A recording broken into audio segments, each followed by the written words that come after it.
बोलिए। करो शुरू। ये जैनब का सोर्स है जो आप ये स्प्रिंग देखते हैं। यहाँ ये 54 फीट डीप है। 3 सेटअप्स हैं इसके अंदर, 18 फुट।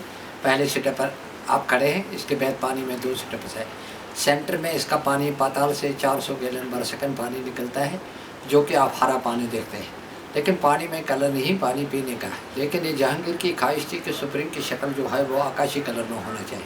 और इसके सेंटर में तवा रखा है, प्लेट, उसमें सुराख लगे हैं। सुराख से 400 गैलन निकलते हैं। कभी ओवरफ्लो बारिश से नहीं जाता। उसमें फन और कारीगरी है तावे में, लेकिन हिस्ट्री में नहीं लिखते हैं ताकि आजकल के कारीगर इसका डुप्लिकेट, इसका शक्ल न बना सके। जैसा ताजमहल बाप और बेटे ने 12 साल तक बनाया, बाद में कारीगरों के हाथ ऊन कर दिए गए ताकि इसका फन, इसका डुप्लिकेट कहीं न बन सके। इसी तरफ जो फन है वो इसके सेंटर में है। असल में पानी पीने वाला है, क्योंकि इसकी हमारा 1620 AD यानी 1029 हिजरी में जहांगीर सलीम ने शुरुआत की 24 मिराब पर। और इन मिराबों में नाच हो रहा था, शक्ल पानी पर दिखाई देता, जो रक़्स था वो पानी पर दिखाई देता था। उस समय में बिजली नहीं थी, बल्कि दिया जलते थे। उसके आसार अभी मौजूद है यहाँ पर। तो जहांगीर ने इस इमारत को 1620 AD में शुरुआत किया, लेकिन अपनी मर्जी से नहीं, अपनी बादशाह से, बल्कि उसको खुदा की तरफ हुक्म हुआ कि इस तीरथ को तामीर करो। फिर उसने संग डाली पत्थरों तक, तो उसकी ख्वाहिश हुई कि मुझे इसी तीरथ में दफनाया जाए। वो पीछे 3 गुंबद वाली समाधि बनाई थी अपने दफनाने के लिए, लेकिन यहाँ संग डालकर उसने श्रीनगर में शालीमार गार्डन इसके साथ बनाना शुरू किया। और शालीमार बनाते वक्त उसको बुखार चढ़ा, वो बीमार पड़ा। अपनी बेगम को कहा, अगर मैं रास्ते में डेथ हुआ, हमें वेरीनाग में दफनाना, मेरी ख्वाहिश को पूरी करना।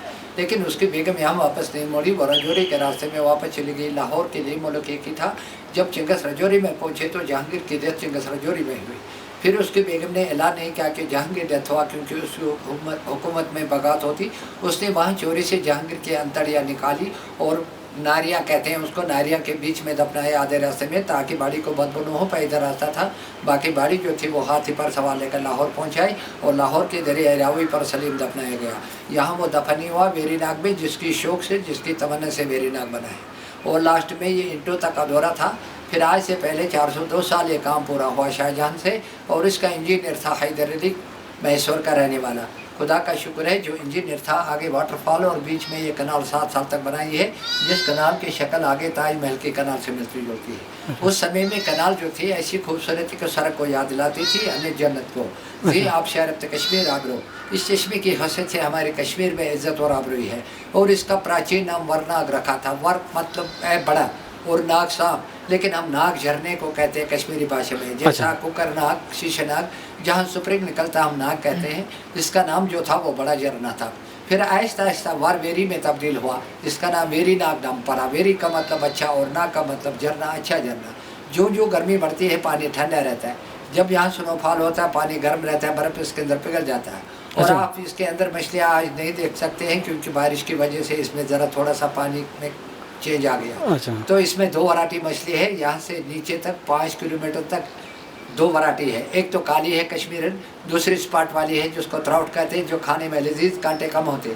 लेकिन ये पहला तीरथ है कश्मीर का। जो मछली यहाँ से पकड़ता है उसको नुकसान जाता है, इसलिए गवर्नमेंट ने इसमें अलाउड फिशिंग नहीं रखी है। और अंदर से जो पानी बहता है, बाहर में 3 उसमें डिवाइड जाकर वाटरफॉल के नीचे 3 कनाल इकट्ठे मिलते हैं, वहाँ से रिवर होकर बहता है झेलम नदी का। वहाँ से अलाउड रखा है गवर्नमेंट ने बाई फिशिंग, बाई लाइसेंस। इसीलिए फिरदौसी ईरान के रहने वाले शायर थे। वो शायर लिखते हैं लेकिन मुगल इस्तेमाल करते हैं। घर फिरदौस बरवे ज़मीनस, हमीनस तो हमीनस तो हमीनस। अगर इस धरती में कहीं स्वर्ग है तो यही है, यही है, यही है। क्योंकि मुगल जो थे, मुगलों को फन से बड़ा शौक था, इसलिए वो कहते हैं हमने इस धरती में स्वर्ग बनाया है। ये शेर हमारे हिंदुस्तान के लाल किले में लिखा है। लेकिन साथ ही इकबाल लिखता है, आए थे हम मिस्ल बुलबुल, सैर गुलशन कर चले, ये लो माली तो बाग अपना, हम तो अपने घर चले। वाकई इस गुलिस्तान में, इस स्वर्ग में हम ऐसे आए हैं जैसे बुलबुल बगीचे में दिन को घूमता है, शाम को मुड़ता है। इसी तरफ आदमी भी इस गुलिस्तान, इस जन्नत में आता है।